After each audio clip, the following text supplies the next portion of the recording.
회심 이야기를 한 번 더 합니다. 누가는요, 사도행전을 기록하고 있는 요 누가는 이 같은 이야기를 3번이나 반복하고 있는데 왜 그러냐면 바울의 회심 이야기는 바울 인생에 있어서 결정적 사건이었기 때문인 거예요. 바울이 예수님을 만난 이야기는 바울의 인생, 바울의 복음에 있어서 결정적 사건이에요. 그러니까 회심 이야기를 하지 않고서는 바울의 인생을 설명할 수가 없는 거예요. 바울의 복음을 설명할 수가 없는 거예요. 그런데 이거는요, 바울뿐만이 아니라 모든 그리스도인들에게도 마찬가지지요. 회심에 대한 선명한 경험, 예수님을 만나게 된 경험, 이 경험은 모든 그리스도인들에게 결정적 사건입니다. 이 사건을 빼고, 내가 예수님을 만난 요 사건을 빼고 그리스도인의 인생은 이야기할 수가 없는 거예요. 회심을 빼고 그리스도인의 삶을 이야기할 수 있다는 건 거짓말이에요.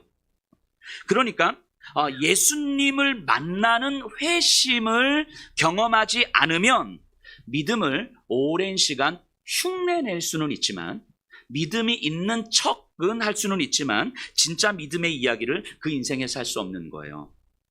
회심의 경험은 사람마다 모두 다를 수 있죠. 어떤 사람은 극적인 회심을 경험하기도 합니다. 바울처럼요. 또 어떤 사람은 서서히 점차 깨달아가기도 하죠. 그럼에도 중요한 것은 예수님을 만나는 그 회심의 경험, 그 경험이 우리의 인생의 결정적 사건일 수밖에 없다는 거죠. 복음은 우리를 회심으로 이끌고 복음 안에서 우리의 삶을 변화시켜요. 오늘 본문과 오늘 설교를 통해서 복음, 회심, 삶의 변화의 이야기를 잘 들으셔야 됩니다. 당시 유대인들에게 바울이 자신의 회심의 이야기를 하는 것이지만 이 사도행전을 듣고 있는 1세기 교회들에게는 복음에 대해서 확증해 주는 이야기예요. 마찬가지로 오늘날 교회들에게, 이 자리에 있는 여러분들에게 복음이, 예수 그리스도의 복음이 무엇인지, 복음이 어떻게 삶을 변화시키는지에 대해서 확증해 주는 이야기예요. 여러분들이 믿고 있는 복음이 진짜 바울이 이야기하고 있는 복음인지, 아니면 이름만 복음이지 다른 복음인지 진지하게 생각해 보셔야 됩니다. 오늘 설교를 들으시면서 진지하게 여러분들이 믿고 있는 복음을 돌아보실 수 있었으면 좋겠습니다. 자, 22장 3절이에요. 나는 유대인으로 길리기아 다소에서 났고 이 성에서 자라 가말리엘의 문화에서 우리 조상들의 율법에 엄한 교훈을 받았고 오늘 너희 모든 사람처럼 하나님께 대하여 열심히 있는 자라.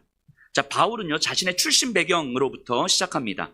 다소에서 태어났다는 이야기는 바울의 부모님이 디아스포라 유대인이라는 거예요. 예루살렘에 살지 않는 유대인. 그런데 바울의 부모님이 바울을 예루살렘으로 유학을 보내요.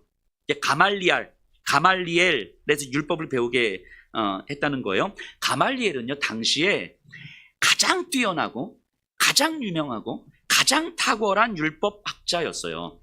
그러니까 가말리엘에게서 율법을 배웠다는 사실만으로도 우리는 어떤 걸 알 수 있냐면 바울은요, 율법에 대해서 매우 엄격한 태도를 가지고 있었다는 것을 알 수 있습니다. 그러니까 바울은 지금 무슨 말을 하고 싶은 거냐면, 지금 자신을 죽이려고 하는 저 유대인들, 율법에 대한 열심으로 자신을 죽이려고 하는 거잖아요. 저들의 분노를 보면서 나도 당신들 못지않게, 아니 당신들보다 훨씬 더 율법에 엄격한 사람이었고 하나님을 향한 열심에 뛰어났던 사람이었습니다. 요 얘기하고 있는 거예요. 자, 4절 5절입니다. 내가 이 돌을 박해하여 사람을 죽이기까지 하고 남녀를 결박하여 옥에 넘겼노니 이에 대제사장과 모든 장로들이 내 증인이라. 또 내가 그들에게서 다메섹 형제들에게 가는 공문을 받아가지고 거기 있는 자들도 결박하여 예루살렘으로 끌어다가 형벌받게 하려고 가더니. 바울이 율법을 한창 배우고 있을 때 이 율법의 위상을 떨어뜨리고 하나님을 모독하는 사람들이 있었는데 그 사람들이 바로 예수를 믿는 사람들이었던 거예요. 그러니까 바울은 예수 믿는 자들을 잡으러 다닙니다. 감옥에 넣기도 하고 잡아서 죽이기도 해요. 심지어 다메섹에까지, 엄청 먼 거리거든요. 다메섹까지 저들을 잡으러 가기 위해서 대제사장으로부터 사명을 받습니다. 이게 우리에게는 좀 감이 없는데 당시 유대인들 입장에서 생각해보면, 바울의 말을 듣고 있는 요 땅에 있는 유대인들 생각해보면 대제사장과 1대1로 대면할 수 있었던 유대인들은 사실 그렇게 많지 않았을 거예요. 극히 소수였을 거예요. 심지어 대제사장으로부터 직접 어떤 사명을 위임받아. 이거는 대단한 영광이죠. 당시 유대인들에게. 그럼 바울은 자기가 그런 사람이었다. 요 얘기하고 있는 거예요. 그만큼 바울은 자신이 율법을 사랑했고 하나님에 대해서 열심이었고 그 정도로 능력 있는 사람이었다라고 말하고 싶은 거죠. 자, 6절에서 8절입니다. 가는 중 다메섹에 가까이 갔을 때에 오정쯤 되어 호련히 하늘로부터 큰 빛이 나를 둘러 비치매 내가 땅에 엎드러져 들으니 소리 있어 이르되 사울아 사울아 내가 왜 나를 박해하느냐 하시거늘 내가 대답하되 주님 누구시니까 하니 이르시되 나는 내가 박해하는 나사렛 예수라 하시니라. 자, 다메섹으로 예수 믿는 자들을 잡으러 가는 중이었어요. 한낮이었습니다. 가장 밝았을 때 그때 태양빛으로는 설명할 수 없는 광채가 바울을 비춰요. 눈을 들지 못하고 땅에 엎드려 있는데 소리가 들리죠. 사울아 사울아, 바울의 옛 이름이죠. 사울아 사울아 내가 왜 나를 박해하느냐. 나는 내가 박해하는 나사렛 예수라. 자, 이 장면은요 하나님의 계시를 받는 장면이에요. 요 하나님의 계시를 받는 장면은 유대인들에게 익숙합니다. 그러니까 하나님께서 직접적인 계시를 주시기 위해서 나타나시는 경우들이 종종 있었거든요. 세례 요한의 아버지 생각해 보세요. 사가랴. 그 제사장이었다가 하나님의 계시를 받고 말을 못하게 되잖아요. 이런 경험들이 종종 있어요, 유대인들에게. 그러니까 지금 바울도요, 하나님의 계시를 경험하고 있는 거예요. 직접 하나님이 나타나셔서 바울에게 말씀을 하시는 거거든요. 이게 놀라운 경험이죠. 그런데 이해할 수 없는 하나님의 계시가 지금 바울에게 임하고 있는 거예요. 하나님의 특별한 계시가 분명한데 그 내용이 이상합니다. 하나님의 계시의 내용이 뭐였어요? 예수였어요. 예수. 하나님의 말씀일 수 없는 말씀이잖아요. 지금 바울 뭐 하고 있는 거예요? 하나님의 말씀을 듣고 하나님의 말씀을 믿고 하나님을 너무 사랑했기 때문에 예수 믿는 자들을 잡으러 가는 거잖아요. 그런데 그 하나님께서 자신에게 계시로 나타나셨거든요. 근데 그 계시의 내용이 뭐라고요? 예수였어요. 그러니까 바울 입장에서는 이게 이해가 안 되는 거죠. 혼란스러운 거예요. 이 바울의 혼란스러움을 또 이후에 바울의 인생의 변화를 이해하기 위해서는 우리가 유대인들의 삶과 유대인들이 율법을 어떻게 이해하고 있었는지를 조금 알 필요가 있어요. 지금 요 사도행전 요 당시에 이스라엘 민족은요 로마의 식민지였죠. 로마의 식민지. 로마의 식민지 전에는 헬라 제국의 식민지였어요. 헬라 제국의 식민지 전에는 바사 제국의 식민지였어요. 바사 제국의 식민지 전에는 바벨론의 식민지였습니다. 바벨론의 식민지 전에는 아수르의 식민지였죠. 아수르 전에는 식민지까지는 아니었지만 아람과 애굽의 통치 아래서 눈치 보면서 살았어요. 여러분, 이 기간이요 1000년입니다. 1000년. 여러분, 우리로서는 상상이 잘 안 되죠. 1000년이라는 시간 동안 주변 강대국들의 박해와 학살, 유배와 수치를 당했어야만 했던 거예요. 유대인들의 그 고결한 신앙적 영웅들에게 자행된 이루 말할 수 없는 그 모욕과 이교도들의 그 난잡한 일들이 성전 안에서 일어났던 거예요. 심지어 헬라 제국의 그 안티오코스 4세라는 왕은요, 예루살렘 성전에다가 이교도의 신상을 딱 갖다 놓고 여기서 예배를 드렸고요. 성전 앞에 기다리고 있다가 안식일 지키고 나오는 이스라엘 백성들을 죽였어요. 할례 받은 자들 다 죽였어요. 실제로 바리새인들의 한 2000여 명이 율법을 지킨다는 이유로 십자가에 달려 다 죽었거든요. 이런 일들을 경험하고 있는 거예요.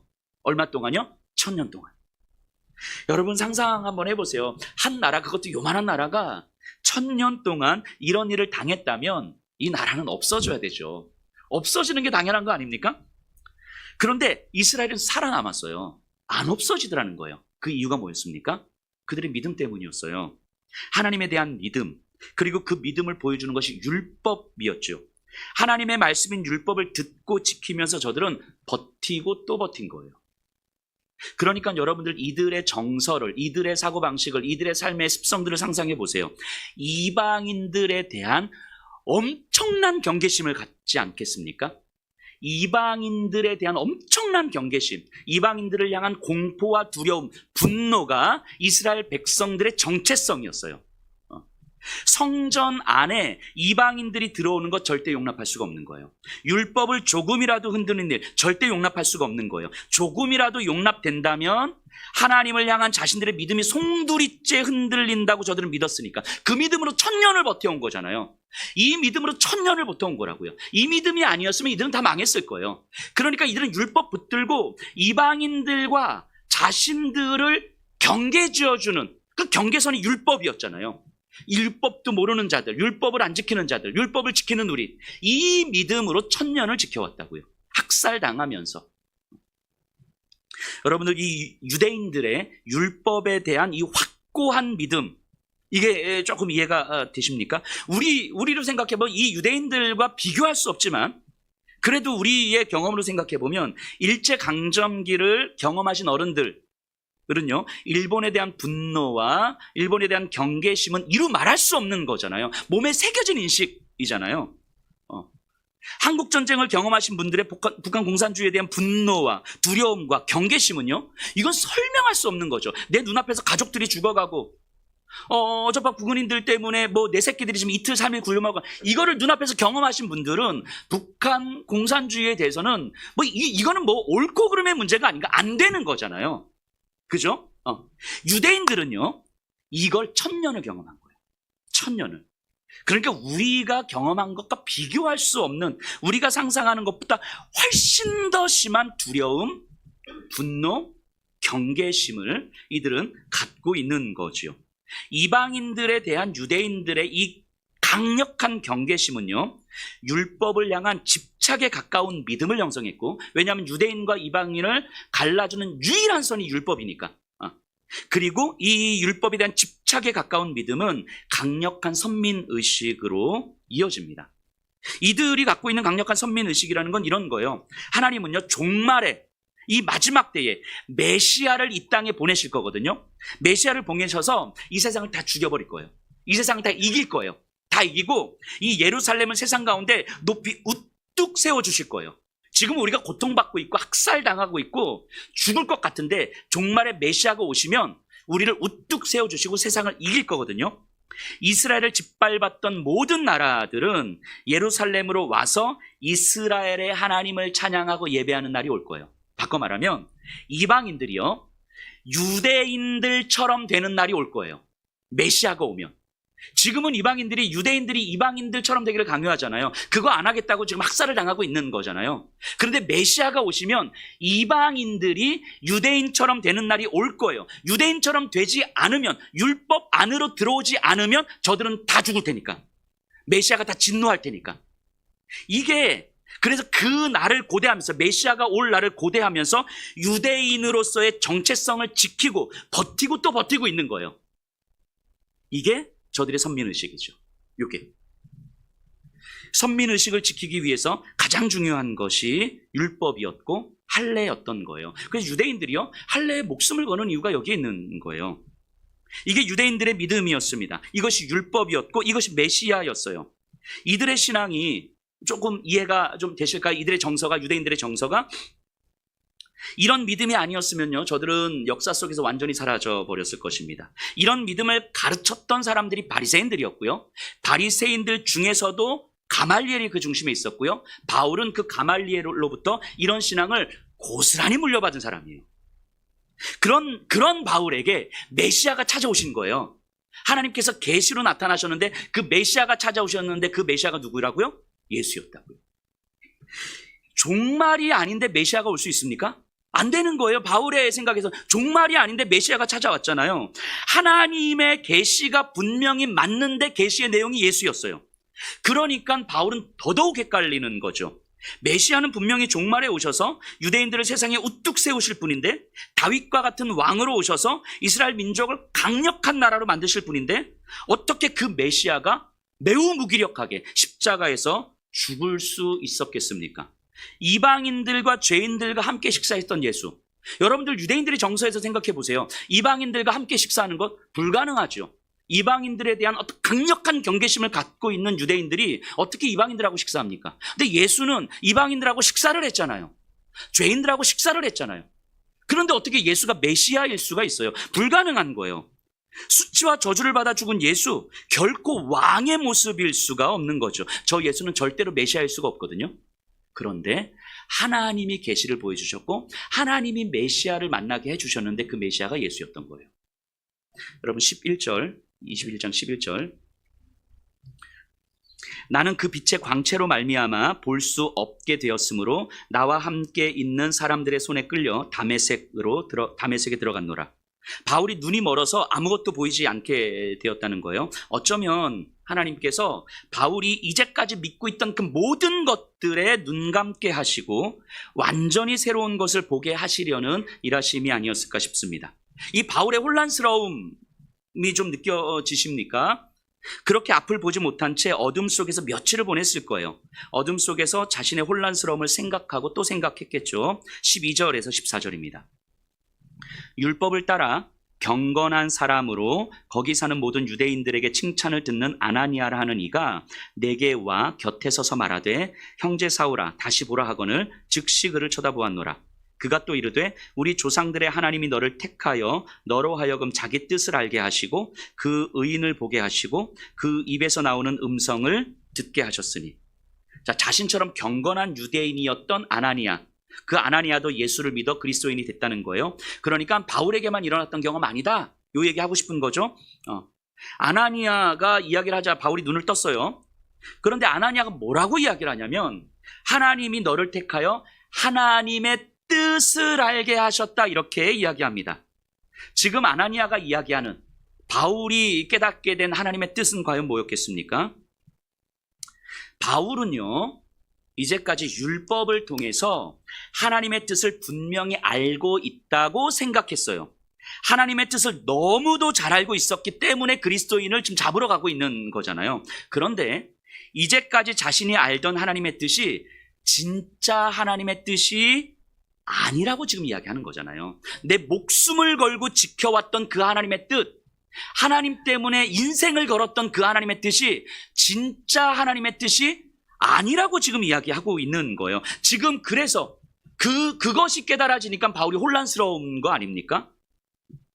자, 여기서 바울은요 진짜 하나님의 뜻을 깨닫게 되는데요, 그 핵심이 바로 죄에 대한 깨달음입니다. 죄.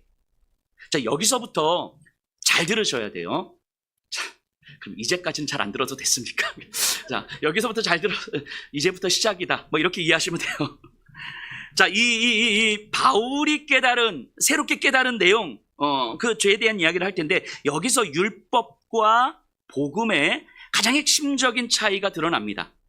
오늘 이 말씀을 들으시면서 우리에게 있는 그 복음을 다시 선명하게 좀 돌아보실 수 있었으면 좋겠습니다. 자, 이제까지 바울에게 죄란 율법을 알지 못하는 것, 그리고 율법을 지키지 않는 것, 이거였지요. 그래서 율법을 알지 못하는 이방인들은 죄인이죠. 그래서 이방인들이 율법 안으로 들어오지 않으면, 유대인들처럼 되지 않으면 종국에는 하나님의 진노 아래서 다 멸망할 거잖아요. 이거 메시아가 이룰 거잖아요. 그러니까 율법 안으로 들어오지 않는 상태가 죄예요. 율법을 모르는 것, 율법을 지키지 않는 것. 율법 안에 있는 자들, 율법을 잘 지키는 자들을 통해서 예루살렘을 높여주시고 영광받게 하실 거거든요.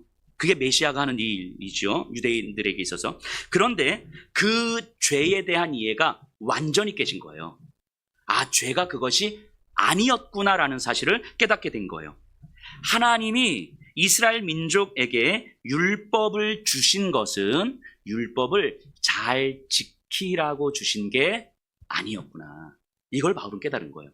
율법을 잘 지키라고 주신 게 아니었다는 거예요. 유대인들은 그 율법을 잘 지키고 얼마나 잘 지키고 있는지를 본 거잖아요. 율법을 최선을 다해서 지킨다 한들 인간은 율법을 온전히 지킬 수 없다는 사실을 깨닫게 하기 위해서 율법을 주셨구나, 이걸 바울은 깨달은 거예요. 자, 율법을 지키라고 주시는 것이 아니라 율법을 최선을 다해서 지켜봐, 너희들은 이 율법을 온전히 지킬 수 없을 거야, 이거 알게 하시려고 율법을 주셨다는 거예요. 유대인들은요, 하나님의 모든 율법을 다 지키지 못했거든요. 그럼에도 불구하고 최선을 다해서 율법을 지켰어요. 누가 더 율법을 잘 지키는가의 믿음의 척도가 있는 거죠. 율법을 지키지 못한 것에 대해서 얼마나 철저히 회개했는가. 율법을 어긴 거 요거 회개하고 요거 회개하고 요거 회개하고 작은 것 하나까지 끌어내서 회개하고 얼마나 철저히 회개했는가. 여기에 믿음의 수준이 달려 있다고 유대인들은 지금 믿고 있는 거죠. 왜냐하면 그런 것들이 죄니까. 그런데 바울이 깨달은 건요, 하나님은 율법을 주시고 율법을 지키라고 말씀하시고서는 결국은 누구도 율법을 온전히 지킬 수 없다는 사실을 깨닫게 하신 거구나. 이거 바울이 깨달은 거예요. 이거였어요. 이거. 누구도 율법을 온전히 지킬 수 없다면 결국은 모든 사람들은 하나님 앞에 죄인일 수밖에 없는 거잖아요. 모든 사람들은 하나님의 진노를 받을 수밖에 없는 거죠. 이 사실을 바울은 깨달은 거예요. 가말리엘도, 바리새인들도, 그리고 바울 자신까지도 결국 하나님의 진노 아래 놓여져 있는 자라는 사실을 깨달은 거죠. 즉, 죄는 율법을 지키지 않는 것이 아니라 율법을 지킬 수 없는 상태라는 걸 깨달은 거예요. 이게 바울이 깨달은 죄의 인식의 변화인 거예요. 다시요. 죄는 율법을 지키지 않는 것이 아니라 아무리 지키려고 해도 율법을 지킬 수 없는 상태. 이게 죄라는 사실을 깨달은 거예요.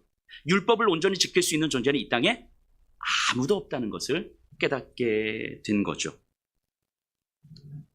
하나님이 율법을 주신 이유가 바로 여기에 있는 거예요. 죄를 깨닫게 하시고 그 죄는 하나님의 전적인 용서하심의 은혜가 없으면 해결될 수 없음을 알게 하시기 위해서, 즉 인간에게는 하나님만이 하실 수 있는 구원이 필요하다는 것을 알게 하시는 거예요. 그러니까 메시아는 이 땅에 오셔서 세상을 멸하시고 예루살렘을 강력한 나라로 세우실 그 일을 하시는 게 아니라 율법을 온전히 순종하는 일을 하시는 거예요. 바울이 깨달은 게 이거죠. 율법이 없었다면요, 죄가 무엇인지도 모른 채 살았을 거고, 왜냐면 우리가 율법을 지킬 수 없는 존재라는 사실 자체도 못 깨달았을 테니까, 죄가 무엇인지도 몰랐다면 하나님의 구원을 필요로 하지도 않았을 테니까요. 그러니까 하나님이 이스라엘 민족에게 율법을 주신 이유는 이스라엘 민족이 하나님의 전적인 죄 용서의 은혜가 필요하다는 사실을 먼저 깨닫게 하시고, 그래서 이방 나라에 당신들에게도 하나님의 전적인 죄 용서의 은혜가 필요하다는 사실을 알리라고, 그래서 먼저 율법을 주신 거예요. 먼저 율법을 주셔서 야 너희들 율법 잘 지키면 내가 너희들 높여줄게, 야 너희들 내가 잘 지켜줄게, 이래서 율법을 주신 게 아니고 율법을 먼저 주심으로 이스라엘이 먼저 인간은 하나님의 전적인 은혜가 필요한 거구나, 그리고 그 사실을 이방에 알리라고 율법을 먼저 주신 거예요. 그러니까 율법을 잘 지키는 유대인이나 율법을 전혀 모르는 이방인이나 구원을 받기 위해서는 죄를 용서해 주시는 하나님의 은혜가 필요하다는 사실에 있어서는 똑같은 거죠. 여기까지 이해가 됩니까? 이게 바울이 새롭게 깨달은 거예요. 죄에 대한 인식의 변화가 일어나니까 이것이 깨달아지는 거예요. 율법을 아무리 잘 지키는 가말리엘도 율법을 전혀 모르는 이방인들과 하나님의 은혜가 필요하다는 사실에 있어서는 똑같은 거구나. 단지 하나님의 은혜가 필요하다는 사실을 먼저 알았느냐 늦게 알았느냐, 이 차이가 있을 뿐인 거지 결국 똑같은 거구나. 바울 자신은요, 이제까지 율법을 주신 하나님의 뜻을 완전 오해하고 있었던 거예요. 완전히. 진짜 하나님의 뜻을 이제야 비로소 깨닫게 된 거죠. 율법은 지키라고 주시는 게 아니라 지킬 수 없는 인간의 죄를 깨달으라고 주신 것임을 알게 되는 거예요. 당연히 율법을 얼마나 잘 지켰느냐가 믿음의 기준이 될 수 없다는 사실을 알게 되는 거죠. 하나님의 전적인 은혜로 내 죄를 용서해 주시지 않는다면 아무리 제사를 드리고 아무리 회개를 해도 구원받을 수 없음을 깨닫게 된 거예요. 그 상태는 이방인이나 유대인이나 별반 다르지 않다라는 사실을 알게 된 거예요. 여러분, 이 인식의 변화는요, 1000년 동안 지켜왔던 유대인으로서의 정체성이 와르르 무너지는 순간이에요. 이거요, 이 1000년 동안 지켜왔던 이 율법과 이 믿음, 이거는요, 절대 안 깨졌을 거거든요. 절대 안 깨집니다. 그런데 이게 와르르 무너지는 순간이에요. 유대인이 이방인과 똑같대요. 율법을 잘 지키는 유대인이 율법을 전혀 알지 못하는 이방인과 똑같은 거예요. 이게 바울이 경험한 회심이에요. 이후에 바울이 이 선교사역을 감당하다가 이후에 이렇게 말하죠. 유대인에게는 유대인처럼 행동하고 이방인에게는 이방인처럼 행동한다고. 여러분, 이게 여러분들이 유대인이라고 한번 생각해 보세요. 이게 가당키나 한 일이겠습니까? 일제강점기를 경험하셨던 분이 일본 군인처럼 생각하고 일본 군인들과 친구 맺고 일본 군인처럼 살아간다는 거, 이게 가당키나 한 일이겠습니까? 한국전쟁을 경험하신 분이 북한 군인들과 친구 맺고 북한 군인들처럼 살아가는 거예요. 이거 불가능한 거거든요. 유대인이 이방인처럼 살아간다는 건 이건 불가능한 일인 거예요. 근데 바울이 뭐라고 이야기해요? 내가 유대인에게는 유대인처럼, 이방인에게는 이방인처럼.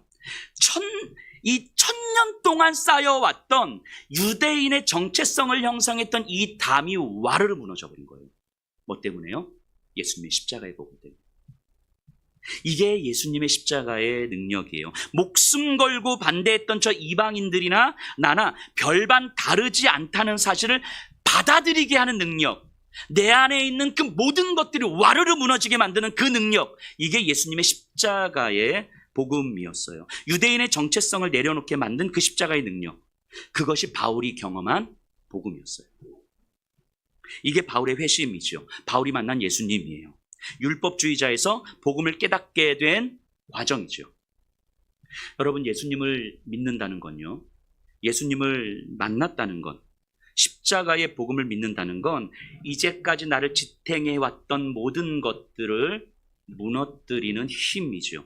그리고 내 인생을 예수님으로 다시 설명하기 시작했다는 거예요. 회심은, 예수님을 만나는 사건은 이제 내 인생이 이런 인생으로 시작되었습니다라는 것을 알리는 사건이죠. 이게 회심이에요.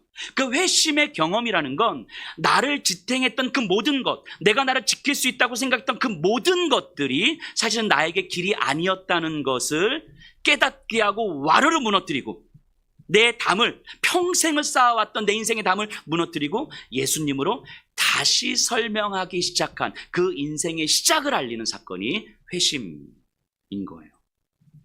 여러분들의 인생에 진지하게, 정직하게 질문을 한번 던져보셨으면 좋겠습니다.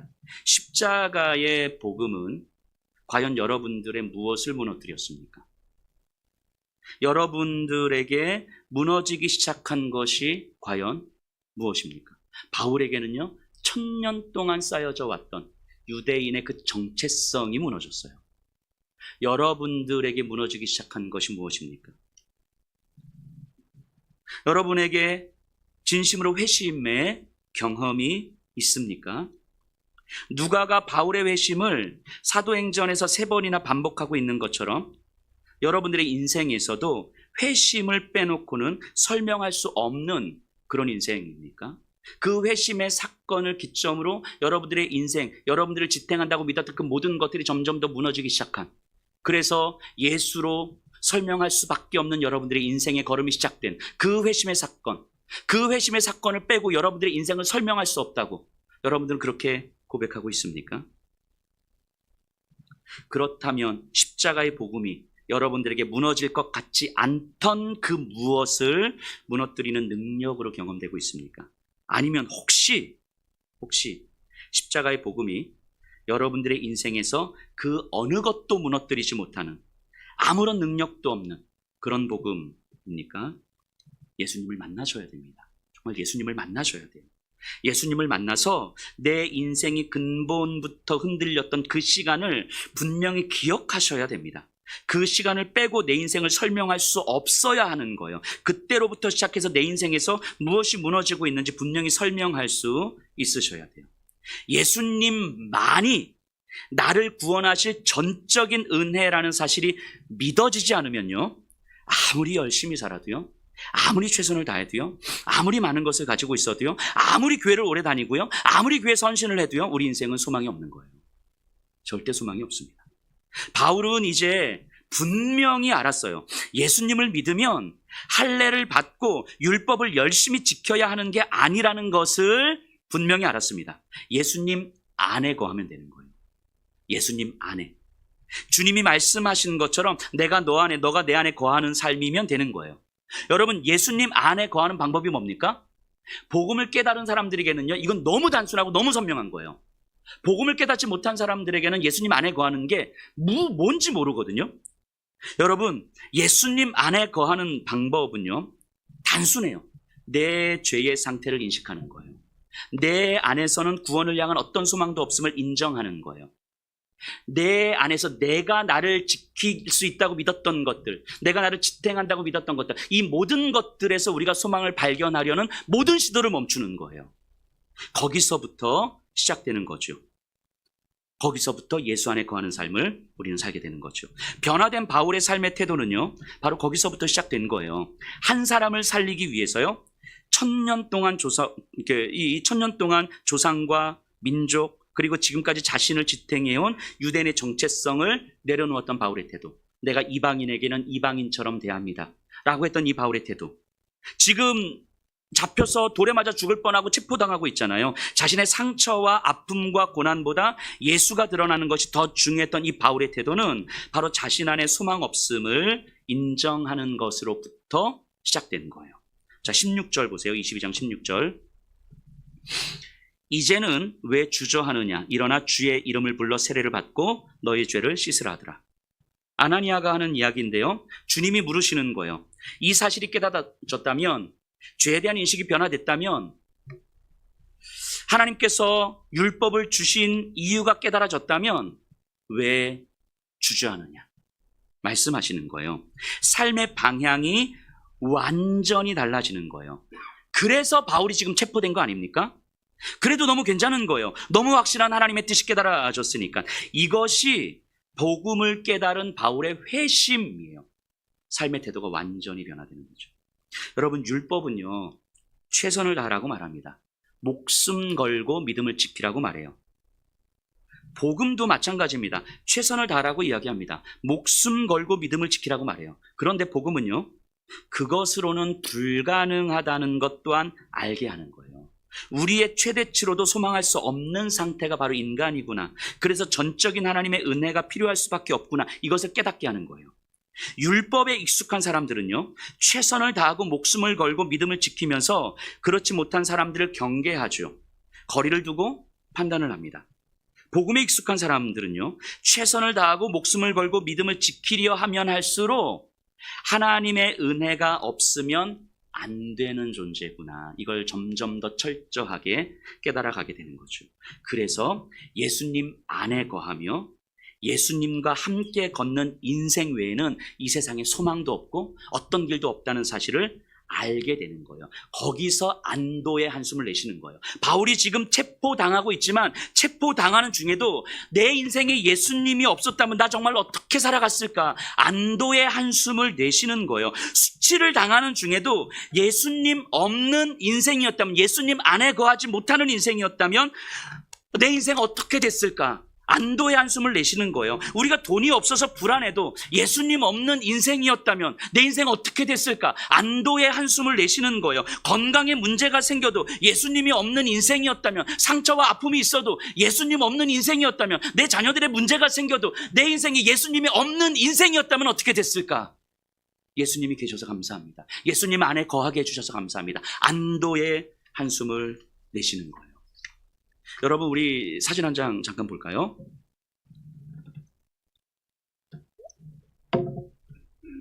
앞에 불 좀 꺼주세요. 이 사진은요, 제가 종종 그 가평에 있는 필그림 하우스라는 곳을 가는데요, 거기 필그림 하우스에 그 존 버년의 철로 역정을 이제 모형으로 제작해서 만들어 놨거든요. 거기서 제가 이제 찍어온 사진이에요. 그 코스 중에서 두 사자가 등장하는 장면이 있습니다. 이제 그리스도인들의 삶의 여정을 보여주는 철로 역정이잖아요. 이 두 사자의 장면은요, 베드로전서 5장 8절의 말씀에 근거해서 만들었거든요. 너희 대적 마귀가 우는 사자같이 두루 다니며 삼킬 자를 찾는다라고 말씀하시잖아요.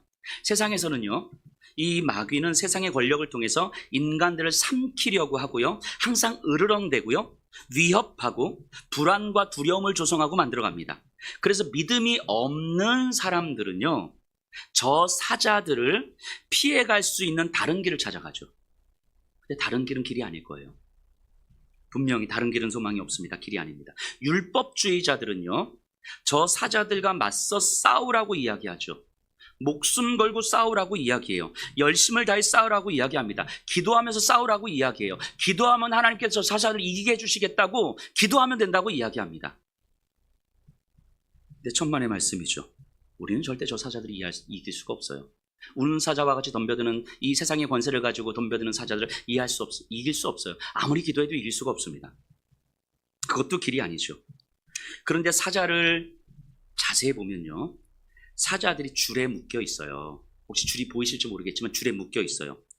으르렁거리며 끊임없이 우리를 위협하지만 길 한가운데로 똑바로 걸어가면요, 사자들은 절대로 우리를 건드릴 수가 없어요. 길 한가운데로 똑바로 걸어가면 사자들이 묶여 있기 때문에 길 한가운데까지 올 수가 없어요. 그런데 사자들이 묶여 있다는 사실을 알지 못하면요, 한가운데 길이 절대 보이지 않습니다. 이 길이 안 보여요. 사자들이 묶여 있다는 사실을 모르면. 사자들이 묶여 있다는 사실을 모르기 때문에 다른 길을 찾던가 아니면 사자들과 맞서 싸우려고 하는 거예요. 우리의 대적 마귀는요, 이 세상 권세는요, 하나님께 묶여 있는 거예요. 하나님께 묶여 있어요. 하나님의 손 안에 있습니다. 그렇기 때문에 예수님이 걸으신 그 길을 똑바로 보고 걸어가기만 하면, 예수님 안에 거해서 예수님과 함께 똑바로 이 길을 걸어가기만 하면 사자들은, 우리의 대적 마귀는요, 우리를 절대 건드리지 못해요. 불안할 수 있습니다. 위협을 느낄 수 있어요. 하지만 예수 안에 있는 우리를 절대로 건들 수가 없는 거예요.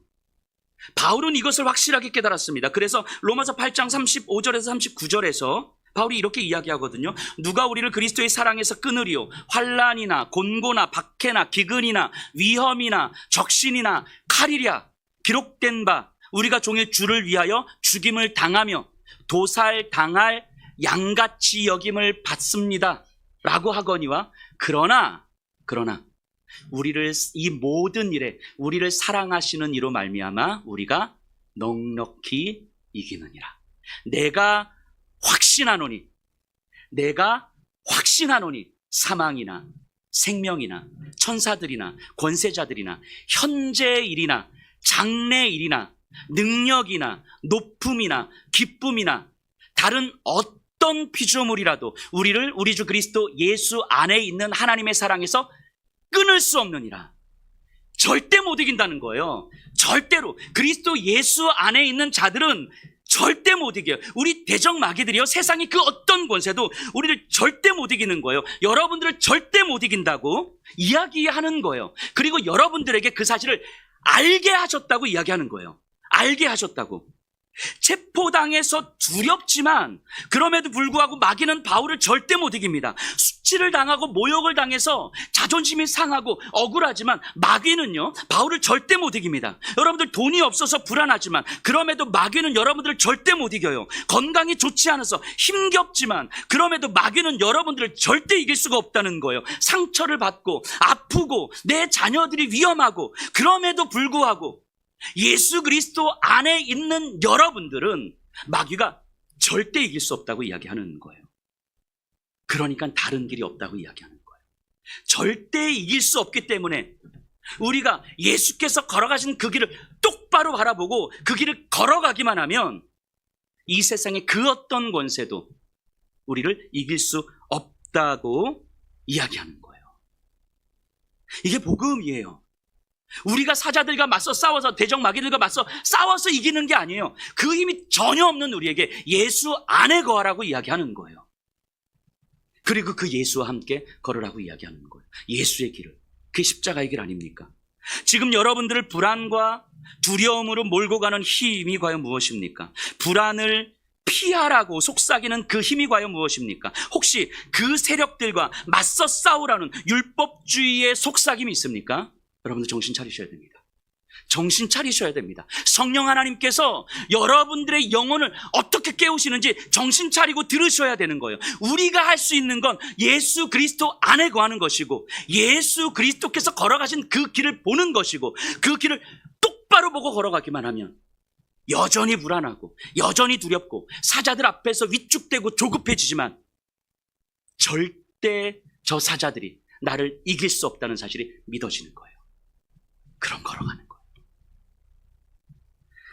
여러분들을 구원한 그 십자가의 복음은요, 마귀를, 세상의 권세를 묶고 있는 하나님의 줄을 보게 하는 거예요. 묶여있는 마귀는 예수님의 십자가의 길을 절대로 건드릴 수도 없다는 사실을 알게 하는 거예요. 그래서 예수님 안에 거하며 예수님과 함께 예수님의 길을 걸으면 이 세상 그 어떤 권세도 여러분들을 해할 수 없다는 사실을 분명히 알게 합니다. 여러분들은 더 이상 율법 아래 있지 않아요. 여러분들의 힘이 여러분들을 지키지 않습니다. 여러분들의 열심이 여러분들을 지키지 않아요. 여러분들의 헌신이 여러분들의 믿음을 지키는 게 아니라는 거예요. 여러분 복음을 깨달으면요, 이 길이 보입니다. 복음을 깨달으면 이 길이 보여요. 여러분들에게 이 길이 보이셔야 됩니다. 이 길 외에는 이 세상에 아무런 소망이 없는 거예요. 예수께서 걸으신 이 길 외에는 어떤 소망도 없는 거예요. 이 길이 보이셔야 돼요. 바울이 걸었던 그 길이 보이셔야 돼요. 그리고 그 길을 걸으셔야 합니다. 누구도 해야 할 수 없는 그 길을 걸으셔야 해요. 그 길을 걷다 보면 그 길 위에서 여러분들을 향한 그 놀라우신 하나님의 사랑을 여러분들은 경험하게 될 것이고 하나님을 찬양하게 될 것입니다. 우리 다 같이 일어나셔서 주를 찬송하겠습니다.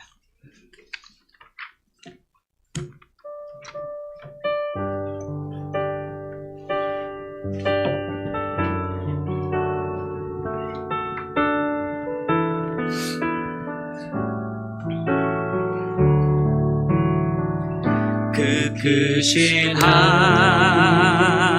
하나님의 사랑 말로 다 용 못하네. 저 높고 높은 별을 넘어 이 낮고 낮은 땅 위에 죄범한 영혼 구하려 그